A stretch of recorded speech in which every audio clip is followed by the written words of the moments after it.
Tonight, we're going to be continuing our discussion of step 3, and we have a guest presenter tonight. Dr. Michael McGee, an addiction psychiatrist up in Central California, is going to be sharing some of his insights into this process that happens with the 12 steps, especially with step 3. As you know, Michael will have about 20 minutes to go ahead and share. And then Mary and I will both serve as discussants tonight after Michael has finished. So after he's done, then we will open up the room for a 2-minute sharing and participation. You guys know by now how to raise your hands. Craig, if you're out there, would you help with timing tonight when we get to that part of the program tonight? I'd appreciate it. And so now let me turn this over to Michael. Michael, Happy New Year, and thank you for coming and joining us this evening. Oh, thank you for having me. Happy New Year, and it's just great to be here. I'm just sharing my screen now, and I just want to, can everybody see this presentation? Yes. Okay, so you can see it? Okay. So great. Well, first of all, I want to say I'm going to be presenting on spiritual awakening, emotional sobriety, and taking the first step. And I'd like to consider myself actually a new member of the group. I've attended, and I just love this group, and I'm hoping that I can join you guys all as a member and continue this process on Thursday nights. After the last time I came, I reached out to Alan and suggested that I had maybe some thoughts that you guys might find of benefit. I want to start with some gratitudes in terms of just the gratitude that I have to Alan for allowing me to be with you all and for him creating this group and for who he is and the books he's written. His books have really influenced my thinking and my treatment and my own recovery and my own writing. So thank you, Alan. In terms of about me, I'm an addiction psychiatrist. I'm in recovery from trauma and neglect. I have my own wounds that I'm still, managing and healing from. And I'm an author. I've written 3 books so far. I have a 4th one that I'm working on now. 2 books are on recovery, and 1 is on emotional pain management and easing emotional suffering. My comments today are going to be based on a kind of therapy that I've developed and I provide in my practice called awakening therapy. And I have an article that I've written on awakening and recovery. It's a review article in Alcoholism Treatment Quarterly. And if anybody's interested in getting a copy of this to a reprint, I'd be happy to send you one. And that sort of really lays out in detail sort of the background for the comments I'm going to be making today about emotional sobriety in step 3. Let's see here if I can advance this. So if you're interested in a comment in a reprint, you can reach me at mdm@wellmind.com. That's my contact information. So awakening therapy is based on the 3 A's of awakening, and I can't go into detail because of time today on these, but very briefly, they are attending to this present moment as a practice of inquiry, deep inquiry, appreciating, which arises from attending, both appreciating in terms of deep understanding, but also the meaning of appreciating in terms of experiencing a profound sort of reverence and sacredness of this moment. And then out of appreciative attending, the practice of appreciative attending, we are inspired out of the reverence that arises from that practice. We are inspired to act with love. And if you look at the literature on awakening, both traditional literature in all the different religious traditions, as well as clinical literature, you'll see that the different components of practice that we practice to cultivate awakening can all be distilled down into these 3 steps. And so for me, the practice of these 3 steps is to ask myself, almost in a mantra kind of way, over and over again, 1,000 times a day, what is this? And then affirming this is sacred. And then asking myself, what would love do? Which oftentimes is a really difficult question. It can sometimes take weeks, if not months sometimes, to figure out what the loving thing to do is in any particular situation.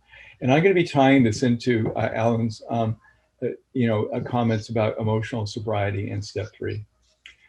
So I want to start first by saying that, that Bill Wilson who really gave birth to really the most effective treatment for addiction, that his creation of the 12 steps and of AA started with his own drug-induced awakening experience. He was in a hospital and he took a concoction of belladonna and prickly ash and henbane and went into a delirium, a drug-induced delirium. And in that delirium, he had the famous white light experience, which was a profound awakening experience. And I want to make that point because for all of us to some degree, I think that recovery starts with an awakening, like, oh my God, this isn't working for me. There's got to be a better way. And what happens is with recovery, as I understand it, is that our awakening experiences deepen over time, and they transition from states or experiences to traits, more continuous ways of being. We're all awakened to some degree. It's not an all or none thing. And most of us go through what's called a gradual awakening over time. And really the recovery is in some ways a practice of nurturing our awakening. I also want to make a point that the 12 steps really is a process that cultivates our awakening. And in many ways, the 3 A's of awakening can be translated in the 12 steps and vice versa. I'd like to share very briefly, I've had many awakening experiences. I'd like to share one with you that was really transformative for me. I mean, they've all had a huge impact on me, but one that was really very impactful just a few years ago was I was backpacking with a friend and I was meditating by a lake all day and reading Thomas Merton and writing in my journal. And this just came over me in that stillness of that practice. After a few hours of doing that, I had this almost like a veil was lifted from my eyes. It was really powerful. And I experienced what I felt was now is like the obvious, which is that there is a sacred life force that flows through all of life. And I had a sense of oneness with that force, with the trees, with the animals. It was really a really powerful experience. I felt an intense sense of awe and wonder, and also just a sense of profound gratitude for being a manifestation of this life force that was flowing through me. And I had a realization that life was really not about me, but intensely about me at the same time. It was really a very powerful experience. It really helped transform in terms of my woundedness from my trauma and neglect and a life agenda of trying to become lovable and worthy was really to more towards an agenda of just wanting to love and contribute and serve other people. It really, really had a huge impact on me. This was a powerful experience, and it's very similar to other experiences that people have had in the literature. I wanted to present here tonight because I've really struggled in my own recovery over the years with step 3. It's been probably one of the hardest steps for me. There are 3 parts of it that I find difficult as it is written. And one is the idea of turning my will over. The second is the idea of God, because I'm more of an eclectic agnostic theist, and with some Buddhist leanings. And I just could not get God. And the third is the sense of being cared for by God, which felt incomplete to me. As I'll describe, I think all 3 components of step 3 are incomplete. I know it's presumptuous of me to say that and go against the great wisdom of people much brighter than me, but I'll explain why I feel that way. That for me anyway, as stated, step 3 is incomplete. And I think that a full understanding of step 3 for me and of emotional sobriety lies in paradox, in paradox. And I'm going to say a lot more about paradox. And finally, that emotional sobriety naturally flows from a realization of oneness and the practice of step 3. I think it's very important that we all are talking about step 3. So I want to now go on. Let's see here. I'm not keeping track of my slides here. This is where I had this particular awakening experience, Ranger Lake in the Sierras.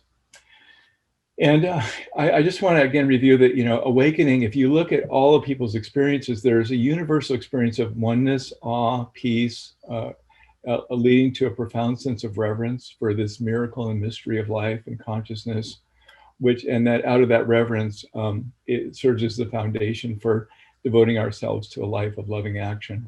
And that's really pretty much universal through all experiences of awakening.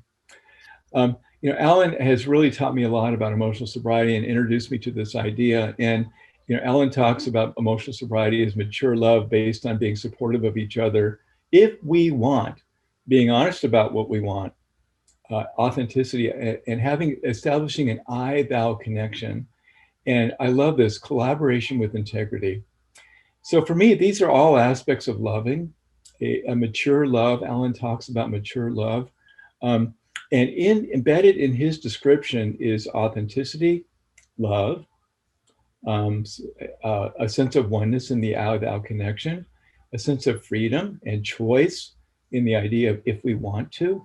And so I want to sort of talk about how I've sort of come to that in my own personal recovery.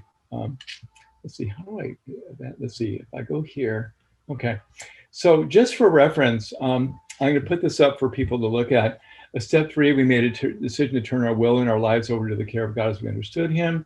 The third step, prayer. God, I offer myself to thee, to build with me and to do with me as thou wilt. Relieve me of the bondage of self, that I may better do thy will. Take away my difficulties, that victory over them may bear witness to those I would help, of thy power, thy love, and thy way of life. May I do thy will always. And then as we go along, I'm going to get to the bottom one, which is sort of my recasting of my personal version of my living of step 3 in my life. Okay. So for me, from a step 3 perspective, because of my awakening experiences, there is a sense of my devoting my will to nurturing the one sacred life force of which I am a part. For me, it's more of a sense of a surrendered devotion. I don't experience a sense of God as separate from me. I don't experience turning my will over just to God. I don't sense a higher power. That's just not my experience of a higher power. But I do experience from my awakening experience a greater power, this one life, a sacred life force. And I feel that I experience myself as a channel for that force. And as in the prayer, I do experience a sense of giving myself over to be a channel of love. In fact, one of my morning intentions every day is, may I be a channel of love today. So there's a sense of my will becoming one with the will or force of love. And there's a sense of both giving over and intentionality. There's both a surrenderedness and an intentionality. So it's not really just a turning over of my will, but an actual active will on my part at the same time. This fits very well with my awakened sense of no self. Because of my meditative experiences, I feel a relief from the bondage of self that is described in the step 3 prayer. But I feel that it's attained through the practice of very careful attending, in which I see many things. I'm aware of the waterfall of sensations, thoughts, feelings, urges that I experience in the field of awareness. I'm also aware of the awareness of this waterfall of experience. So there's experience, awareness of the experience, and awareness of awareness. And in that, I really truly see that self is an illusion, and that much of what we experience as free will is also an illusion. I've come to not take my brain or my mind personally. And I think that that's just been very liberating for me. So this use of the word I is really something that, even though I use the word I, there's a paradox in terms of there being no I at the same time as we talk about I. As I practice the 3 A's in my own life, day to day, moment to moment, I reference my awakening experience as a touchstone. All of my awakening experiences, there's no me and God in my experience. There's no self and other. And there is me, and there is God, and there is self and other, but there is no me, there is no God, there is no self, there is no other. There's just this one life. There's just the sacred. And at the same time, as I said, there is me and others. So for me, I experience separateness and oneness at the same time. I experience self and other. For me, living the step 3 is living the paradox of independence or autonomy and interdependence, both at the same time. I experience a sense of separateness and oneness at the same time. What I experience is a sense of devotion. There's a sense of devoting myself to the practice of loving life, including the life within me. There is a sense of an intentional merging of my will with the greater one will of life to enhance life and to perpetuate life. And I experience that I'm just a minuscule little part of this will, of this vast force, but I'm also an important part nonetheless. I am minute, but also infinitely sacred, as are each one of us. Again, it's another paradox. Yet another paradox is that life is about life and not about me. I see that. But life is all about me to the extent that I am part of life. There is both a deeply personal and also an impersonal aspect of this greater power of me. You know, when I had my awakening experience in the mountains, if a bear had come down and eaten me, I would have at that moment, I would have been, okay, this is life. This is what happens. You know, it's not all about me. Life feeds on life. I'm a piece of life. That's a piece of life. And it's my role now to be eaten. It was a very powerful experience. But at the same time, I feel an abundance of love and grace. But I also realize that life's agenda is greater than mine. I see that reality operates according to laws that are not designed about my own personal egoic preferences. There's a sense of profound humility in this, that, as well as a sense of peace. In my awakened moment, as I mentioned, like whatever happens is all right. And you know, in Bill's white light experience, he talks about all is right with God, even when it seems wrong. Everything is all right, and that's a universal experience of awakening. For step 3 for me is that I did make a decision, just like it says, made a decision. I made a decision not to turn my will over so much, but to devote my will to loving out of my sense of awe and reverence and the ensuing feelings of gratitude and humility that I experience. I feel a mandate to do so. I don't sense that I've turned over my will. I sense that I'm choosing to devote my will to loving. But at the same time, I sense that I have turned over my will and that I'm choosing to be a channel for the force of love to flow through me. So I'm also choosing to act at the same time. In this, I feel there's a purification of intent, which is universal to all spiritual practices. And the intention is to love. And there's another paradox here in my experience. It's one of a surrendered allowing and of an intentional acting at the same time. I now see self-centeredness and self-serving as immature and less skillful forms of loving, but loving nonetheless. In self-centeredness and self-serving, there is a loving intent, but it's based on an experience of separateness and not oneness. And I see the love of step 3 as much more skillful because it's more evolved. Because for me, it's based on this experience of oneness. Embedded in step 3 is reciprocity, mutuality, and karma. I see that all of life or nature works in this way. I can be no other way if life is to continue. There are embedded in all of life processes a mutuality for life to go well, mutuality. I devote myself to living these dynamics of mutuality and reciprocity and to contribute to them. I don't like the word God because of all the connotations that go with it in our culture and throughout history, and the misuse of a term that attempts to name the unnameable and the unknowable. The sacred and the divine, I believe, in my experience, can be known, but not conceived. And the word God is a consumption. It's a language word. For me, there is an experience of mystery and awe and a knowing of this is sacred and ultimately unknowable. I sense that truth can be known, but also not known by the ordinary mind. That truth cannot be spoken or conceived by ordinary thought. So step three for me, as I've written down here, is out of a realization of oneness and the experience of reverence, I made a decision to come into a harmonious, loving relationship with reality.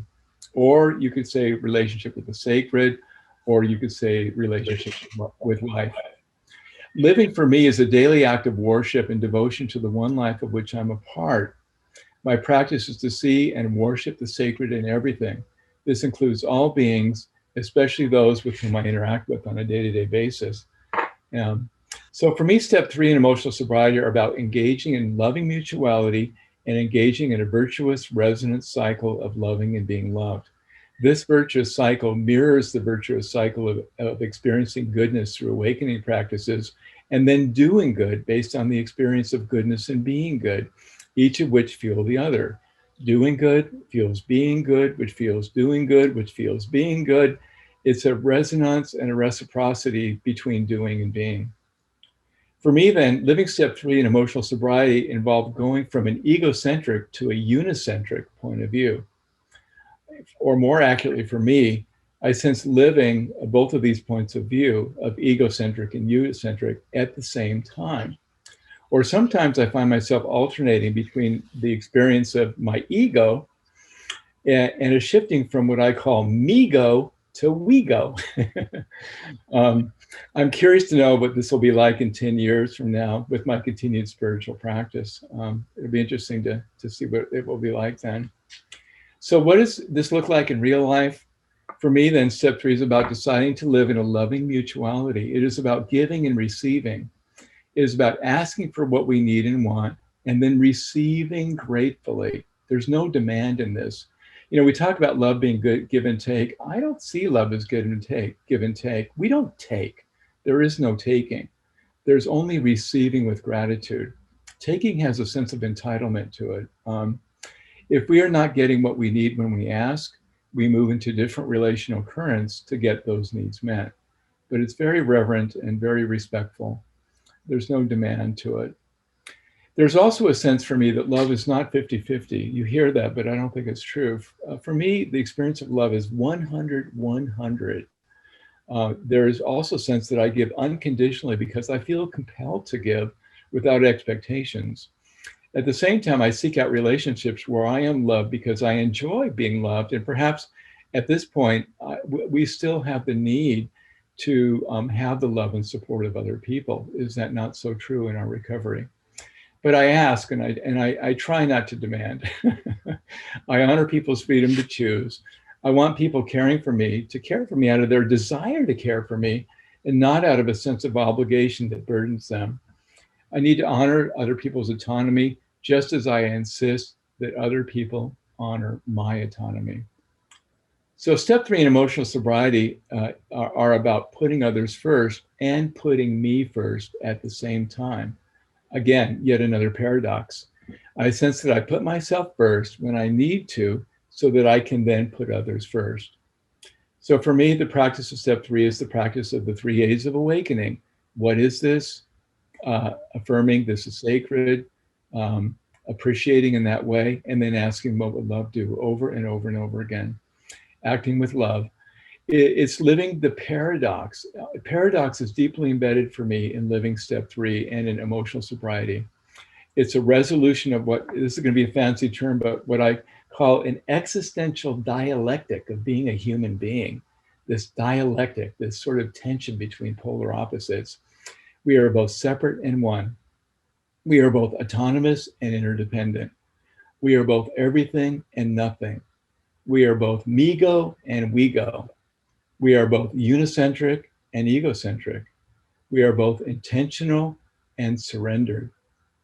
So for me, step three also is not a step. That really tripped me up on that step, calling it a step. For me, it's not a step. Step three is a daily practice. And for me, it's a practice that is worshipful. It's living a devotional life and also a surrendered life at the same time, where the purpose and meaning of life is to both savor and nurture life. It is living in the mutual resonance of loving and being loved, of giving generously and receiving gratefully. So those are my thoughts, and I hope that they benefit you on this last day of the year. Thank you. Yeah. So stop sharing your screen, Michael, so we can all come back to the gallery view. Okay, Just thank you. little button there. Let me, oh, how do I do that? Shoot. It should be right at the top of your screen, I think. Let me, And it'll say stop sharing. It should be in red next to the little green bar. There you go. There and there. did I do it? Yes, you did. Oh. Fantastic. See, look at that. All right. So Mary, go ahead and why don't you share some of your thoughts about it, and then I'll follow you, and then we'll open it up for sharing. I'm just trying to digest everything, Michael. Thank you so much. Thank you very much. What I really enjoyed about how you presented and thought out the third step was using, some of the language, the mystery, what I call mystery language, like sacred, devotion, awe, and mystery. And I really enjoyed that. And what it reminds me of, as we've been discussing step 3, Alan and I and all the group that's here, we've been talking about how this is a process. This is coming to a willingness to turn over. I think, Alan, last time you expressed it as turning away from and turning to. And that for some people, like Bill's experience of awakening, sometimes it's just a gradual awakening, sometimes the aha moment you had out in the wilderness. And I really enjoyed that part. And I also thought about when you were talking about the love part, loving, I jotted down, it's also willingness, doing the third step, or the process of turning over, is a willingness to see ourselves in kinship with others. And that's, for me, what recovery is about. Is you talked about we're autonomous and yet we're interdependent, and it's both and, it's not either or. So that willingness is important. And then the other thing, because I had just read this, as I love reading, and I love reading literature, and I love reading stories. And I was reading in one of my favorite books about working with kids and so forth. Anyway, this guy was with his father who was dying, and he asked, the father said, "Would you just sit by the bed with me and read me a story?" And so every night, in the process of his father dying, he would sit by the bed with him and read the story. So to me, that's like a step 3 thing: your devotion, the mystery, the repetitiveness of just being there in presence for the father. And anyway, he kept telling his father, "You can close your eyes as I read you the story." And he would read the story, and he would see his father opening his eyes and looking at him, and just looking at him. And then he realized that his father was taking delight in his precious son. I mean, the guy was an adult. He was like in his 50s. But that really spoke to my heart, and the heart of recovery, which is we are in kinship with each other. We are turning our life and our will over to whatever that higher power is in the third step. And we see that in the people that we're healing, that are in our fellowship, in our community. And that just sparks the mystery you talked about and the devotion you talked about. And it could be, and the other thing is, it just reminded me of when I got sober in Maine, the town drunk of Danforth, Maine, was one of my guys and he'd be an unlikely companion, but there he was, all scruffy looking with his hat. And he'd come up to me and say something which was so simple, but yet so profound. And to me, that was the mystery of turning my life and my will over to some higher power. And, for people, and I'll close with this, we have people in this group from all different recovery processes. And that's what I love about this emotional sobriety. We're recovering from good old life problems. And I think that the piece that draws us here is what you spoke about also when you talked about bearing witness. We're here bearing witness with each other. And all anybody wants is to be loved and accepted, but also to be loving and accepting of ourselves, however we are. So I think that's all I have. And you use interdependence, which is one of my favorite words when I'm working with families, is the interdependence piece. So that's all I have to share. Thank you. Thank you, Michael. And Alan, take it over. Well, I feel like this is like I'm having my New Year's dinner now with an abundance of nourishment on the table. I mean, I just love this discussion that you two have had. And let me see if I could try serve some dessert at this point in time, since you guys have served up the meal. So, let's keep this in the context of what we're talking about, right? We come out of step one. And we've created an existential crisis for ourselves, right? And that creates a certain energy that moves us to step two. Step two resolves that existential crisis by saying there is hope. Now, in order for us to have hope, we need to do something, right? We need to participate in our life in a different way. So this step three we talked about is making a decision to turn. And the way that I kind of the framework I used for it is that we turn away from the false self and we turn towards the discovery of who we really are. Our true self is the way I like to think about it. Now, we don't have any idea at this point. I love what Michael Singer says about this. He says, it's hard for me to discover myself or find myself in the self that I've created in the image of who I was supposed to be. And so I understand that. I mean, that false self is so woven into, the fabric of what we've created that it's hard to know, what do I mean when I say true self and who am I really? And I love what you said, Michael, about the paradox, because God, recovery is about, and life is about so many paradoxes, right? I'm living to die. I mean, that's a paradox. I'm alive, but at the same time I'm alive, I'm moving towards my death. And I think that the paradoxes also exist here. As soon as I say I am not, I start to realize who I am. I mean, that's paradoxical. See, that's the power of paradox that we have. I am not becomes what I am at that point in time. And so I think it's a real powerful thing. I went through a weekend, a male initiation weekend with Father Richard Rohr. Oh. It was one of the most powerful things I've ever done in my life. And what we did is we went through these steps of that a male initiation goes through.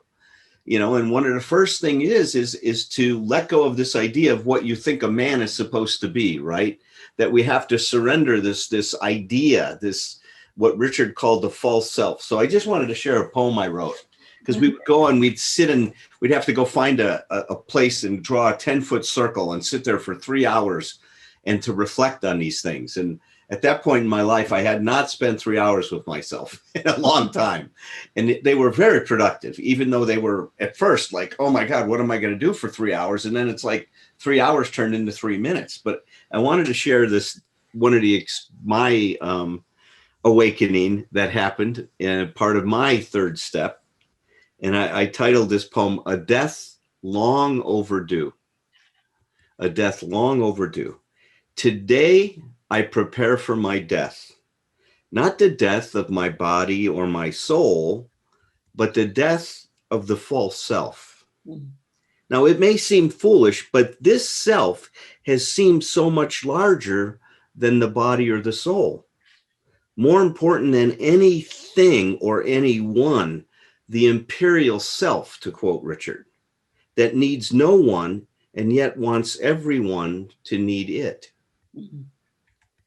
How it has fooled itself with these delusions of grandeur, how it has exalted itself to a status higher than life itself, and yes, even higher than God. Let the truth be known, I am no thing, nothing, a no one. The I'm so worried about only exists in my mind. In the universe, your I will only exist for a nanosecond or less. So there, big shot, how important are you now? By the time you finish reading this, you are gone.